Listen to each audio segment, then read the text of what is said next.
Can you be polyamorous and asexual? Yes. Yeah. So polyamory is about the practice or the intention to have multiple loving relationships with the full knowledge and consent of everybody involved.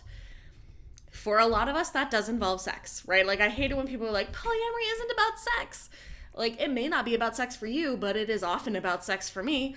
That doesn't make it better or worse. It doesn't make it cheaper. It doesn't make it less legitimate. It doesn't mean my relationships are less worthwhile.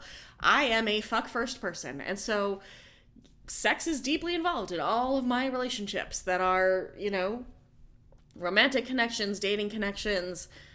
That is important to me and how I build relationships. And you don't ever have to have sex for it to be a deeply intimate relationship. There are a lot of people who are asexual who are polyamorous, and it works great for them.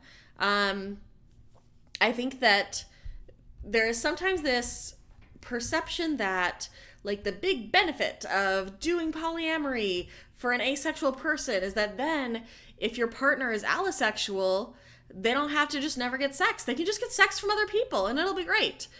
And, like, that can be true. And I think sometimes that ignores that often people in a relationship don't just want sex in general. They want sex with the particular person with whom they're in a relationship. And so, yes, it is great that if you are asexual and your partner is allosexual, they can have sex with other people. That may not mean that they are satisfied with that, because they may be wanting to have sex in general and also in specific with this person. And so just being aware of, like, if you are an asexual person, the same as, like, with me as a megasexual person, I understand that there are some people that I cannot date because it will not go well for us because of how I am wired.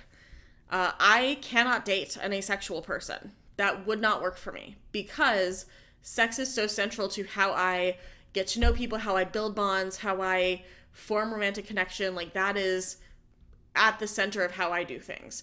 And so if someone is asexual, that's 100% valid, and we are unlikely to be a good fit. And so just, like, understanding that polyamory is not also a magic cure-all for the challenges of being an asexual person dating allosexual people, and figuring out how to negotiate what that's going to look like and how that's going to work for everybody involved and whether everyone involved is going to get their needs met. But yeah, you can be polyamorous and asexual. You absolutely can. Congratulations!